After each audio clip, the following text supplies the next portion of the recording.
کوئی جزیرہ تھا، وہاں کا سیاسی نظم یہ تھا کہ سال کی آخری تاریخ کو جو ان کا موجودہ بادشاہ ہوتا اس کو جنگل میں چھوڑتے اور نیا بادشاہ لینے کے لیے وہ ساحل پہ آ جاتے۔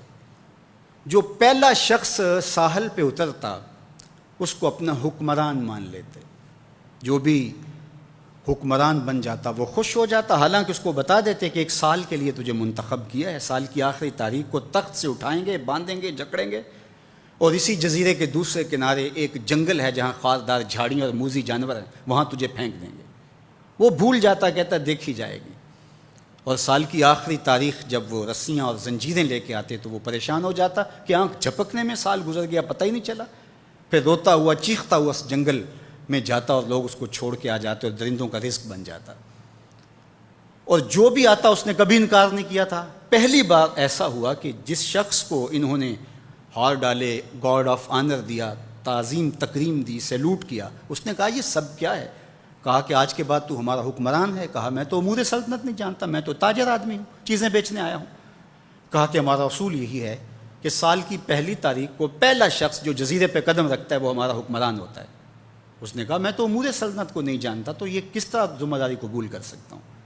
انہوں نے کہا کہ تمہیں کرنا ہوگی، اس کے علاوہ کوئی راستہ نہیں ہے، ہمارا یہ قانون ہے، ضابطہ ہے، اور یہ بھی بتا دیں کہ سال کی آخری تاریخ کو تجھے اسی جنگل کے دوسرے کنارے چھوڑ آئیں گے جہاں موذی جانوروں کا رین بسیرا ہے۔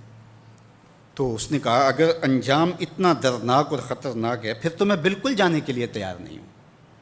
تو انہوں نے کہا تو چاہے نہ چاہے باندھ کے بھی تخت پہ بٹھانا پڑا تمہیں بٹھائیں گے۔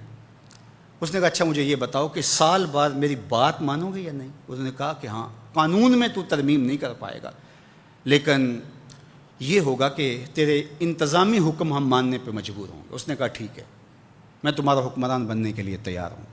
رومی بولتے ہیں کہ جب بھی کوئی شخص تخت نشین ہوتا تو وہ بھول جاتا کہ میرے 7 سال کی آخری تاریخ میں کیا ہونے والا ہے۔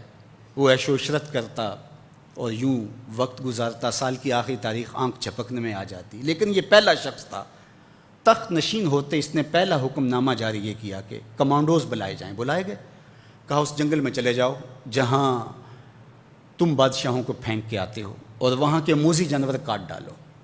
پھر بلدیہ کے ملازمین بلائے، کہا جاؤ جا کے وہاں کی جھاڑیاں کاٹو۔ پھر معمار بلائے، کہا جا کے وہاں محل تیار کرو۔ کچھ لوگوں کو بلایا، کہا جا کے وہاں پھول لگاؤ، پھلدار درخت لگاؤ، سایہ دار شجر لگاؤ۔ پوری حکومتی مشینری اس جنگل کو کٹوانے، وہاں کے موذی جانور قتل کروانے، اور وہاں خوبصورت محل بنوانے، کنویں کھدوانے اور پھلدار درخت لگوانے میں صرف کر دی۔ اب سال کی آخری تاریخ کو جب وہ زنجیریں لے کر آئے تو اس نے کہا کہ مجھے کیوں جکڑتے ہو، میں خود جانے کے لیے تیار ہوں، اس لیے کہ یہ اس تخت پہ آرام سے نہ بیٹھا، یہاں بیٹھ کے تیاری وہاں کی کرتا رہا جہاں اس نے جانا تھا۔ کافر اور فاسق دنیا کے تخت پہ عیش کرتا ہے، بھول جاتا ہے کہ میں نے کہاں جانا ہے، اور صالح مومن اس تخت پہ آرام سے نہیں بیٹھتا، جہاں جانا ہے اس کے لیے تیاری کرتا رہتا ہے۔ اور جب جنازہ اٹھتا ہے تو وہ کہتا ہے اجلوا بی ولا تؤخروا بی، دیر نہ کرو، مجھے جلدی لے جاؤ، میرا تو وہاں انتظار ہو رہا ہے۔ اور پھر جب وہ وہاں پہنچتا ہے تو القبر روضۃ من ریاض الجنہ، وہ جنت کے باغوں میں سے باغ بن چکی ہوتی ہے۔ وہ سارے تھور، ساری جھاڑیاں، ساری آگ اور وہاں کے سارے بھڑکتے ہوئے شعلے بجھا چکا ہوتا ہے، اپنے اعمال کے لشکر بھیج کے۔ ہم نے دیکھنا ہے کہ ہم یہاں آخرت کے لیے کچھ بھیج رہے ہیں کہ یہیں سب کچھ لٹا رہے ہیں۔ دنیا کے مختلف ممالک میں جانا ہوتا ہے۔ تو ایک دفعہ میں اٹلی گیا تو وہاں ایک شہر میں مجھے کچھ دوست لے گئے، تو وہ چھوٹا سا گھر تھا، تو 20 سے 30 لوگ وہاں رہ رہے تھے۔